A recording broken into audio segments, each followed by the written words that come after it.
It's time to hit the jackpot because you're listening to How to Bet, hosted by Daryl Sean and Sean Miller, breaking down betting into 4 categories to help you stay ahead of the game, sharing their thoughts, opinions, and analysis on how to bet it, where to bet it, and who to bet on. Now here are your hosts, Daryl Sean and Sean Miller. Hello, everyone, and welcome to How to Bet or HowToBet.com podcast. I'm Daryl Sean along with Sean, the genius Miller, Neri Rodriguez, and we're wrapping it up, folks. Down to 4. We're down to 4. It's been a great tournament. It's been historical tournament. It's been a lot of fun. At the end of the day, the Blue Bloods are in the Final Four. I mean, it came down to it.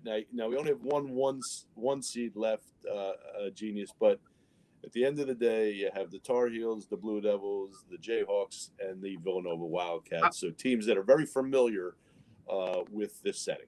I'm stunned that 4 of the top 10 teams in the preseason polls made the Final Four this year. No matter, I don't care about the seeds, and I just want to show everyone this thing right here. Because I believed in North Carolina. Yeah, you did a great job. Hammered them. Well, listen, the seedings are ridiculous. I mean, we've talked a million times about this. This thing, the seedings were a joke. They had North Carolina in the bubble. I mean, we'll talk about it later. There's no way. I mean, this team was, it was a different team in the second half of the season. Houston was criminally underseeded. Some of these teams are just, Kansas was, we both everybody underrated them, I think. Duke obviously has been very good, but, these teams have lost some games all year. But, once again, I think, people underrated the ACC all year. And, now I see some people talking about, this is just like in hindsight, like the ACC wasn't any good all year. Come on, man. Like, you got to watch some games. Yeah, I mean, there were people saying, and you know what it was? It was a little top heavy. There were some really lousy teams. Syracuse had a down year, so that didn't help any. But Wake Forest was better than they had been in a while. Oh, yeah. There's it was a little top heavy, and for that reason, probably people were feeling that way. But look, UNC, I mean, it's a very talented team. Duke could be the most talented team left. The thing is, but they're young. Everybody's in love with this Big Ten all the time. Like we talked about this multiple times. I mean, I compare it to like one of these leagues in, these high school leagues in New Jersey. I mean, these teams all beat up on each other and they all get PowerPoints and they all get like, hey, we move up in these things and these flawed, these flawed systems that these people use, all these, I don't want to name any names because, whatever, but the Big Ten is always up here, and they stink. They're not any good. Well, the thing is, and the people that will tell you about the Big Ten, people that are, into the Big Ten will tell you, well, look, we have Final Four teams all the time. We don't win we haven't won a championship in a long time, but we do get teams in the Final Four. But when the point is, like Michigan last year, they do get teams that make runs. The point, though, is they bring so many to the dance. I mean, they bring 9 teams a year to the dance. So they bring 9 teams. I mean, one of them might sneak through the. Yeah. They don't do a good job. Overall, they don't. Somehow. Yeah. Overall, they don't do a good job in the tournament. They just don't. I mean, you could defend them all you want, but they just don't. I mean, there's again, there's teams that sneak through, but if you have 9 teams and you need one to sneak through every now and again, it's just. You go back to, right now, I mean, I can go back to 2005, which is a decent sample size. North Carolina won 2005. North Carolina won 2009. Duke won in 2010. Duke won in 2015. Virginia won. North Carolina won 2007. I mean, they've had so many different – these teams win. I mean, they get to the Final Four and they win. When's the last Big Ten team that has won anything? That's been a long time. It's been a long time. Yeah. 2000? Yep. It's been a long time. I'm watching them get blown out at home in 2009, but it's I think people were shocked to see. You looked at this thing. Nobody picked North Carolina to go to the Final Four. Like everybody just thought they were going to lose to Baylor, and I was just like, I don't get it. Like I thought Baylor was down, but everybody had Kentucky and some of these other teams, and Well, You know, Kentucky made an early exit. We know that, but it's weird, when you take, when you take these super teams, you're taking a chance picking these super teams. Duke, obviously got to the Final Four this year. Well, Kentucky.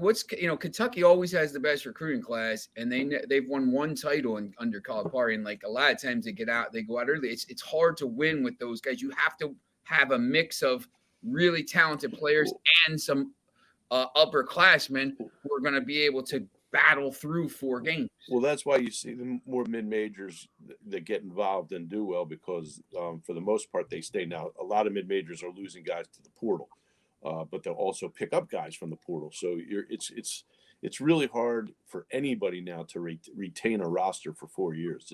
It's nearly impossible with the portal now. But you will see more and more mid-majors, as we've always seen, because they stay. They were staying for 4 years, opposed to the bigger schools who were losing guys after 1 year, 2 years. But now with the portal, the mid-majors will be losing guys. I mean, it's just the way it's inevitable. It's like a different level of recruiting now. You saw the St. Peter's team.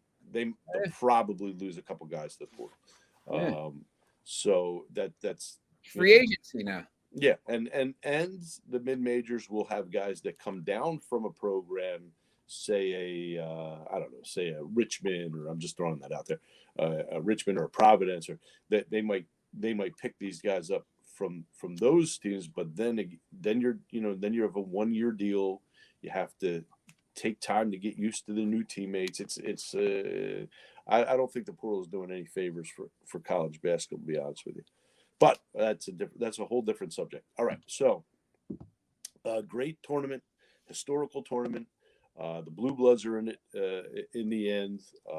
Hey, before we even get into that, I know we don't really discuss women's basketball because it just doesn't get bet like the men's, and really doesn't get bet during the season much at all until the tournament time. But I don't know if you saw that UConn North Carolina State game the other night.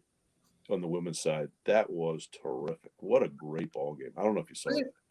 UConn hosted the game as a 2 seed. Well, listen, it's not. It was in Bridgeport, so it's about an hour 15, hour and a half from Stores. The deal there is the women's side will not do attendance-wise with the men's side.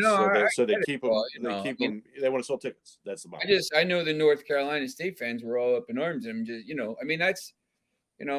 I mean, look, Duke is in that Greenville, South Carolina bracket all the time. North Carolina is in that. It's not far. It's not far from there. But not a regional. It was a home. It was a home game for you. But that's not a regional final. I mean, no. But I'm just saying. But it's look. They need to sell tickets, and the women's side is not like the men's side when it comes to that. So that's why they did that. Yeah. Mm-hmm. Yeah. So anyway. I just wanted to throw that out there. There's also the CBI playing. Again, you can bet on these games. Thursday night, you have Fresno State and Coastal Carolina. I told you Mountain West was good. Well, I made money on Texas A&M on a live bet on Tuesday night. Live betting Texas A&M. Where's that? Over over who I don't even remember they played. Oh, Washington State.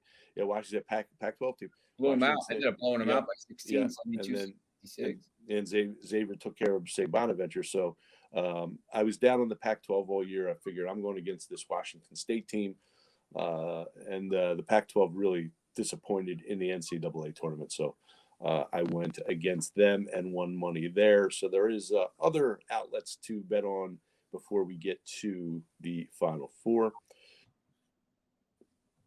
And NIT, CBI. Yeah, NIT, CBI. All right, so we're down the Final Four, like we said. Down in New Orleans, you have Villanova, Kansas, North Carolina, Duke. They're all, by the way, they're all blue. They are all blue. Carolina blue. That ugly Duke blue. Villanova wears, the navy, and Kansas wears the Royal. I mean, Kansas. A lot of blue. Blue. Yeah. Remember to go to howtobet.com. You're watching on YouTube. Head down there. Go to the links. Open up those links. That's where you're going to see the lines, as you see on the screen here. You'll see different lines. You have the money line, the point spread, the totals. And then if you go down a little further, you're going to see lines from all different sports books around the country. So get there. And of course, that's for everybody. Go to howtobet.com. And of course, you watching on YouTube, hit that like button, the notification bell, and please subscribe. That's how we keep going. So please subscribe. It doesn't cost anything to subscribe. I know it sounds like, oh, subscribe, I don't want to pay. It doesn't. It never costs anything for our picks here. And again, if you followed us in the football season, you made a lot of money because there could have been no one better during the football season. And from this. Yeah, and hey, look, March Madness. I had a successful March Madness. My one North Carolina bet guarantees I'm up, $1,000 no matter what happens for the rest of the tournament. I'm up a little bit from the rest of the tournament, but I took that money and put it right back in my pocket. Said, man, I'm up 1,200, right? 1,300. Yeah. So and you see down as you watch now, you see where to bet in New Jersey. Yes, but there's states. Look at the different values top right, too. Top You got. Right. I mean, just looking at North Carolina, I mean, you got, plus 140 to plus 170. I mean, that's 30 cents value. If if you're betting, a decent amount, if you're betting $100 on North Carolina, that's $30 difference. Yeah. And you have to make sure, that's why this is, see the plus 170 multiple, the dark, the ones that hold are on the best odds. The best odds that, and I mean, there's a big, look at Kansas, minus 192 to minus 227. I mean, that's 30 cents, 35 cents. I mean, that's a big difference. Yeah. If you're betting a lot of money, that's sure. Yeah. You got to, at this point now, I mean, HowToBet offers you so many different offers on the site. You got to shop around here. You got a little time, you got before the games tip off. So go to howtobet.com, open up those links, and you're going to see this again, various sports books around the country giving you different odds. So get there early and often. And again, subscribe on YouTube, hit that like button, the notification bell. We do appreciate it. We're going to come back. We are going to break down game number 1 in New Orleans. That is Villanova and Kansas. We're going to do that after this. You're watching HowToBet. Go to HowToBet.com. Let's go.